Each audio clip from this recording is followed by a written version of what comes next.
I would say number one, the biggest numero uno reason that I went into dentistry without a single person in my life leading me down that path, ever even asking me. Like, I've told this story 974 different times. Like, my dad had zero idea what I was even now, maybe this is like poor fathering, I don't know. But like, had zero idea what I was even majoring in as we were driving down to Indiana University to drop me off my freshman year. Zero idea. It was just like, whatever you want to do.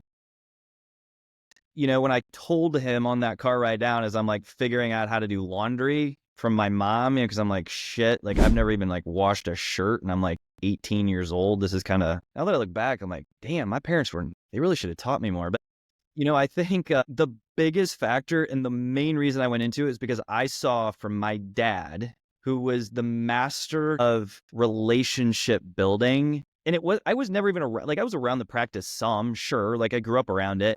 But it was at my Little League games. It was at my basketball games. It was at Pizza Hut on a Friday night. It was at the grocery store on a Sunday afternoon. And like people knew who he was. And he knew who everybody was. And I'm like, this is amazing. And for like the shy kid, you know, who like to me, that was so far outside of my realm.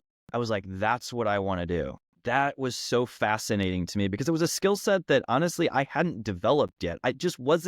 It didn't come easy for me. And so I was incredibly enamored by that. Now, the flip side is what my dad didn't teach me and I've had to unlearn. And I love my dad to death, but his ability to have candor and to approach tough conversations was just shit poor. And so I also learned that. And I've had to work my way through that. And I would say it took me a while. My early years of leadership and practice were very much shaped by that. So he really taught me the relationship building side, but it was almost like it went too far because it was like, everything's always awesome. Yeah, sometimes it's not, Dad, you know, and sometimes we need to be able to address that. And so those are probably the two biggest things that shaped me. And one I saw and learned from a very young age and was around it at all times. The other one I've kind of had to unlearn a little bit.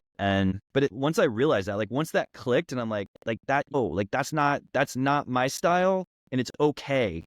Like that's somebody else's style, you know, remove the bias, get over it, learn now to go be better at this. And so I was really, really shaped by both of those.